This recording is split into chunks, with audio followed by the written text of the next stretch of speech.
Video की शुरुआत में सबसे पहले ममता बेगम को जय श्री राम। जैसे कल हमने चर्चा किया था और हमने बात की थी सीबीआई का जो रेड कंटिन्यूअसली बैनर्जी फैमिली में एक एक करके जो पूछताछ हो रही है उसको लेकर। जैसे कल आपको मैंने बताया था कि कल किस तरीके से केंद्रीय जांच एजेंसी ने अभिषेक बैनर्जी की साली साहिबा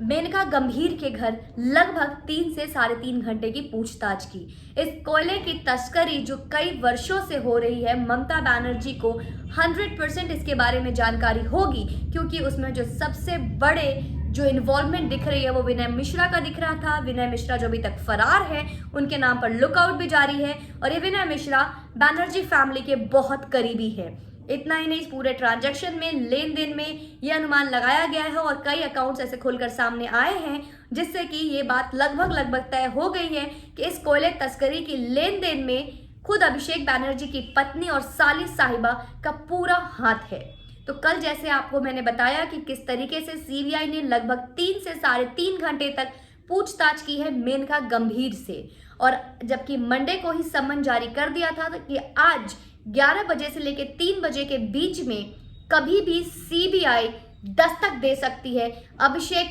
बैनर्जी की पत्नी रुजिरा बैनर्जी से पूछताछ करने के लिए। और ये जानकारी हमारी बेगम ममता बानो को पहले से ही था, इसलिए ठीक सीबीआई के आने से पहले ममता बनर्जी पहुंच जाती हैं अपने प्रिय भतीजे के घर। 10 मिनट की पूरी ट्रेनिंग देती हैं, पूरा क्लास देती हैं, अपनी बहू को एक एक चीजों के लिए ट्रेंड करती है। सीबीआई के सवालों को किस तरीके से हैंडल करना है प्रॉपर तरीके से प्रिपेयर करती हैं और फिर वहां से निकलती हैं। इसके अलावा जैसे ही सीबीआई ममता बनर्जी वहां से निकलती हैं, ठीक 3 मिनट बाद सीबीआई एंट्री लेती है। लगभग 11:30 बजे सीबीआई ने पूछताछ करने की शुरुआत की रुजिरा बैनर्जी से और लगभग 1.5 घंटे तक पूछताछ आज होती रही।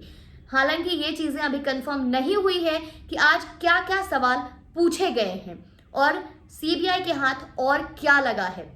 पर सूत्रों के अनुसार ये भी पता चल रहा है कि सीबीआई ने, केंद्रीय जांच एजेंसी ने खुद मेनका बनर्जी के साथ साथ, मेनका गंभीर के साथ साथ अभिषेक बैनर्जी की पत्नी रुजिरा बैनर्जी से उनके बैंक अकाउंट स्टेटमेंट मांगी है, जिससे कि उनके लेन देन का सारी जानकारी निकाला जा सके। लगभग 11 सदस्य थे, केंद्रीय जांच एजेंसी में 11 सदस्य थे, जिसमें कि 2 महिला सदस्य भी थी, जिन्होंने आज लगभग 1.5 घंटे तक पूछताछ की। सबसे इंपॉर्टेंट बात दोस्तों ये भी है कि मेनका गंभीर के बैंक अकाउंट के बारे में जो पता चला कि आपको पता है कि जिनका बैंकॉक में तो एक बैंक अकाउंट है ही, तो बैंकॉक के साथ साथ ये जानकारी भी सामने आ रही है कि उनका कई खाते जो है लंदन में भी चल रहा है। मतलब इंडिया, बैंकॉक और लंदन, आप इस तरीके से लिंक देख सकते हैं कि कोयले की तस्करी कितने दूर तक है और कितनी बड़ी मापदंड में किए जा रहे हैं। इसके अलावा चीजें ये भी सामने आई कि मेनका का इस बार जो बैंक खाता है उसमें मनी लॉन्ड्रिंग के जरिए कई भारी भरकम राशि पूरे एक कंपनी सेल बना के इधर से उधर ट्रांजैक्शन किया जा रहा है, जिससे कि सरकार को इसकी भनक ना हो और इस तरीके का जब भी कोई जांच शुरुआत हो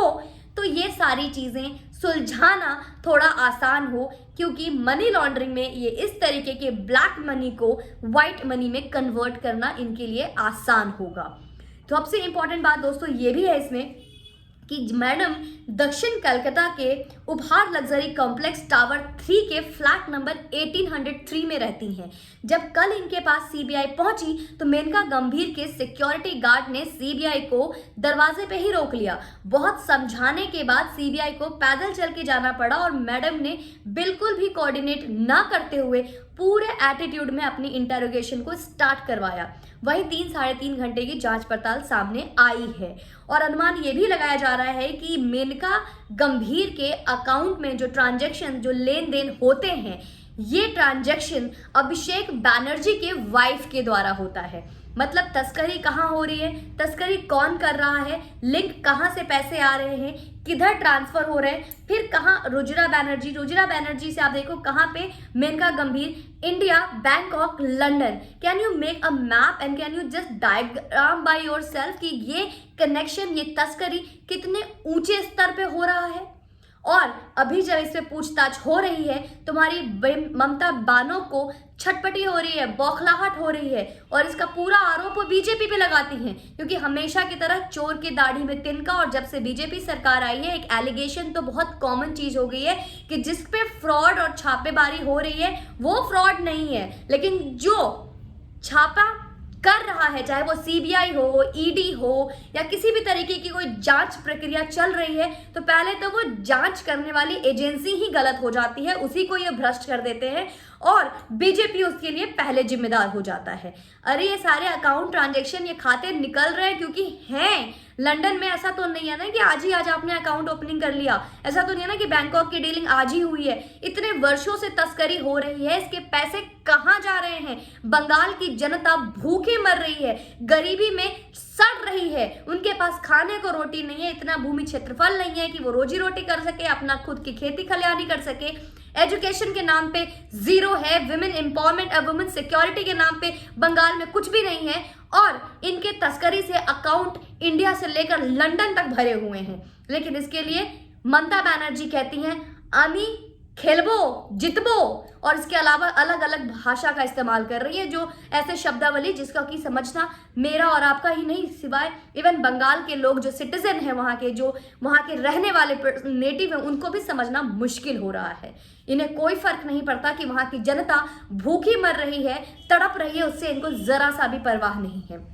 इतना नहीं दोस्तों, सूत्रों के अनुसार ये भी पता चला है कि अभी अभिषेक की पत्नी को सीआरपीसी की धारा 160 के तहत गवाह के रूप में बयान दर्ज कराने के लिए एक नोटिस जारी की गई है, कि उनको एक गवाह के तौर पे एक नोटिस जारी की गई है कि इस पूरे चीजों के लिए वो अपना एक स्टेटमेंट नोट करवाएंगे और उस स्टेटमेंट के बिना पे कार्रवाई और आगे बढ़ेगी। तो ये अब देखना ये है कि अब फिर से जो जांच प्रक्रिया हो रही है, जो नोटिस जारी करने की बात सीबीआई की तरफ से की गई है, तो अगले नोटिस और अगले समन में जो पूछताछ फिर से सीबीआई अभिषेक बैनर्जी की पत्नी से जो करना चाहती है, उसमें क्या चीजें और सामने निकल कर आती है। ममता बनर्जी का इस पूरे सीबीआई और कोल स्कैम में क्या स्टेटमेंट आने वाला है। इसके अलावा ममता बनर्जी की बौखलाहट अब किस स्तर पे जाने वाली है। इस 2021 में ये ममता बनर्जी का जो एक पूरा एक नया रूप खुलकर सामने आया है, और ये जो बीजेपी वर्सेस टीएमसी का जो खेल होने वाला है,